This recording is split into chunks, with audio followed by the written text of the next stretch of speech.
Welcome to my channel. இப்போ பார்க்க போகிறது எஸ்ஜிடி தேர்வு சம்மந்தமான தகவல் தான். அதாவது சிஎம் செல்லுக்கு பெட்டிஷன் அப்படின்றது போட்டிருக்கோம். ப்ளஸ் பல்வேறு விதமான விஷயங்கள் அப்படின்றது இன்றைய தினம் அப்படின்றது நடந்துக்கிட்டு இருக்குது. அது எல்லாமே எதை பேஸ் பண்ணி அப்படின்னா எஸ்ஜிடி தேர்வுக்கு வேக்கன்சி இன்க்ரீஸ் பண்ணுறதுக்கான ஒரு மிகப்பெரிய ஒரு ப்ராசஸ் அப்படின்றது தான் போய்கிட்டு இருக்குது. அதை தான் நம்ம பண்ணிக்கிட்டு இருக்கோம். வாட்ஸ்அப் குரூப் வந்து க்ரியேட் பண்ணி அதில் நிறைய நண்பர்கள், நிறைய ஆசிரியர்கள் அப்படின்றவங்க எல்லாருமே ஜாயின் பண்ணிவிட்டு அடுத்தடுத்த கட்டத்துக்கு என்ன பண்ணலாம், என்ன மாதிரியான ப்ராசஸ் எடுத்துகிட்டு போகலாம், ஒரு மெயில் பண்ணுறதா இருந்தாலும் சரி, மெசேஜ் பண்ணுறதா இருந்தாலும் சரி, சோசியல் மீடியாக்களில் ட்ரெண்ட் பண்ணுறதா இருந்தாலும் சரி, அனைத்து வேலைகளையுமே டோட்டலாக நம்மளால் என்ன முடியுமோ அனைத்து விதமான ப்ராசஸ் அப்படின்றது இன்றைய தினம் அப்படின்றத ஸ்டார்ட் பண்ணியாச்சு. மேக்ஸிமம் இன்னும் ஓரிரு நாட்களில் நமக்கு ஒரு நல்ல செய்தி அப்படின்றது கிடைக்கப்பெறும் அப்படின்றது நம்மளுடைய எதிர்பார்ப்பு. ஸோ முடிஞ்ச வரைக்கும் நிறைய நண்பர்கள், அதாவது 25,000 நபர்கள் அப்படின்றது எஸ்ஜிடி தேர்வு எழுதியிருக்காங்க. அந்த 25,000ல் ஒரு 20,000 நபர்களாவது நம்மளோட இணைந்து இந்த முயற்சி அப்படின்றதில் ஈடுபட்டோம் அப்படின்னா கண்டிப்பாக நல்லது நடக்கிறதுக்கான வாய்ப்புகள் இருக்குது. ஸோ ஒருத்தர் 2 பேராக கத்துறதுக்கும் 100 பேராக பண்ணுறதுக்கும் வித்தியாசம் இருக்குது. அந்த 100 பேருங்கிறது 10,000 பேராக மாறும்போது மிகப்பெரிய ஒரு வித்தியாசம் அப்படின்றது இருக்குது. ஸோ அதனால தான் சொல்கிறோம், நம்ம ஒரு கோரிக்கை தான் வைக்கிறோம். நம்ம வந்து தவறான வழியில் எதையுமே எடுத்துகிட்டு போகலை. கோரிக்கையாக எங்களுக்கு வந்து இந்த விஷயத்தை ஏற்படுத்தி கொடுங்க அப்படின்ற மாதிரி கோரிக்கைகள் தான் நிறைய கொடுக்குறோம். ஸோ அதனால் அதில் வந்து எந்த தவறுகளும் இல்லை. ஏன்னா ஒரு சிலர் வந்து இது தவறான விஷயமோ, நம்ம பண்ணுறது ராங்கான வேலை போகுதோ அப்படின்ற மாதிரி நம்ம யாருக்கும் எதுவும் வந்து இது பண்ணலைங்க.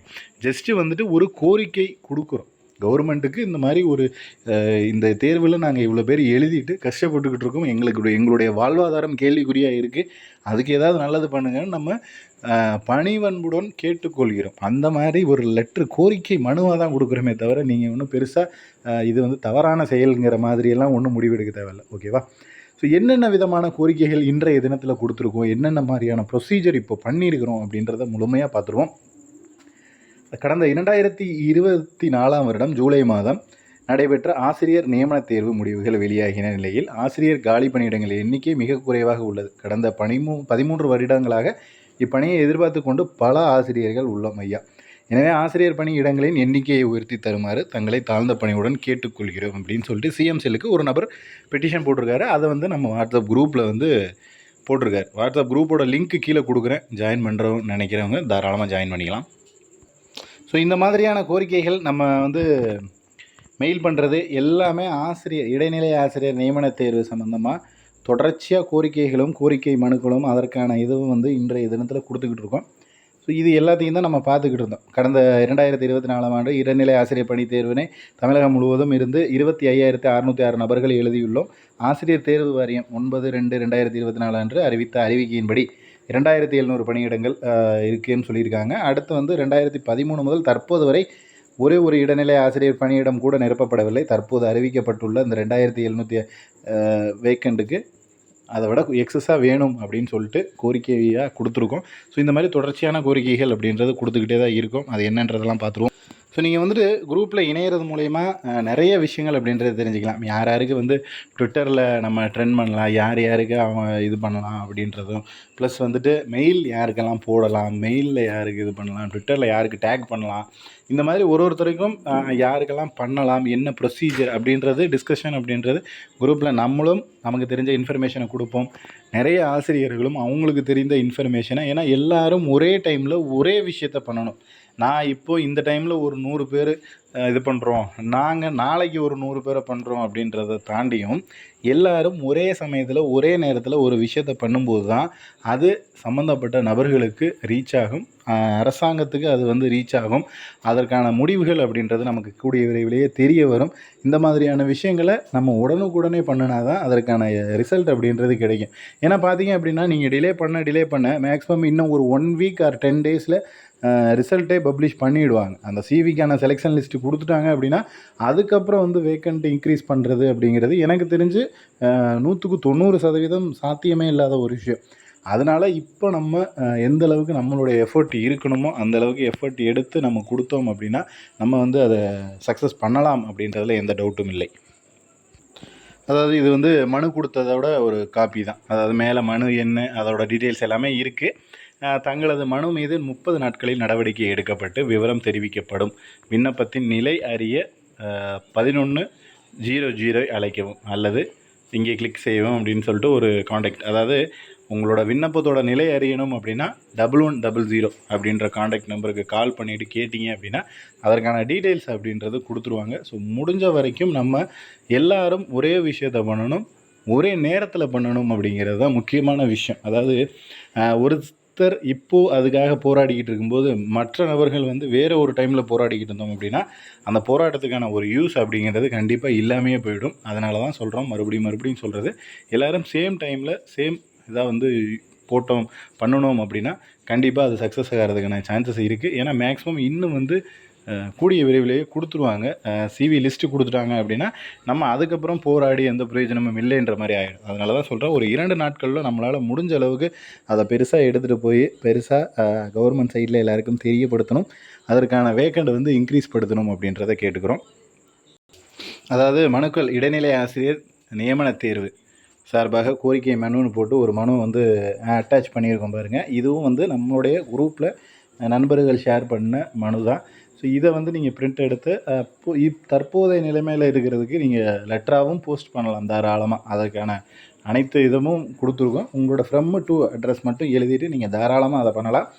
இதில் வந்து கொடுத்துருக்காங்க பாருங்கள், தமிழ்நாடு அரசு பள்ளிகளில் கடந்த 12 ஆண்டுகளாக இடைநிலை ஆசிரியர் காலி பணியிடங்கள் நிரப்பப்படாமல் உள்ளது. ஆசிரியர் தேர்வு வாரியம் வாயிலாக அந்த டேட்டில் இவ்வளோ வேக்கண்ட் வந்துச்சு அப்படிங்கிறத சொல்லியிருக்காங்க. காலி பணியிடங்கள் நிரப்பப்படாமல் 15,000க்கும் மேற்பட்ட உள்ள நிலையில் கூடுதல் நியமன பணியிடங்களை அதிகரித்து நிரப்ப வேண்டும். மேலும் மாண்புமிகு முதல்வர் சட்டப்பேரவையில் அறிவித்தது போல 19,000 ஆசிரியர்கள் நியமனத்தை, அதாவது அவங்க சட்டப்பேரவையில் அறிவித்தது 19,000 ஆசிரியர்கள். இப்போ இடைநிலை ஆசிரியர் பணியிடங்கள் இப்போ வரைக்கும் தற்போது நிலைமை வரைக்கும் 10,000 அப்படின்றது இருக்குங்க. அதை வந்து எல்லாருக்குமே தெரிஞ்ச ஒரு விஷயந்தான். நிரப்ப ஆவணம் செய்ய வேண்டும் என பணிவுடன் கேட்டுக்கொள்கிறோம். எங்கள் கோரிக்கை மாண்புமிகு முதல்வர் அவர்கள் மற்றும் பள்ளி கல்வித்துறை அமைச்சர் அவர்களால் நிறைவேற்றப்படும் என நம்புகிறோம். இப்படின்னு போட்டு உங்களோட பெயர், ஏன்னா இந்த மனு அப்படிங்கிறது கண்டிப்பாக நமக்கு ஓரளவுக்கு ஒரு நல்ல விஷயங்களை பெற்றுத்தரும் அப்படின்றது நம்மளுடைய நம்பிக்கை. ஏன்னா ஒன்றும் இல்லை, நீங்கள் வந்து ஜஸ்ட்டு உங்களுடைய முயற்சி அப்படிங்கிறது என்ன பண்ணணும், எனக்கு என்ன பண்ணணும்னு தெரில, அடுத்த ப்ரொசீஜர் என்ன பண்ணுறது எப்படி பண்ணுறதுன்னு தெரியலனா கூட பரவாயில்லைங்க, நான் குரூப்போட லிங்க்கை டிஸ்கிரிப்ஷனில் கொடுக்குறேன், குரூப்பில் ஆட் பண்ணிக்கோங்க.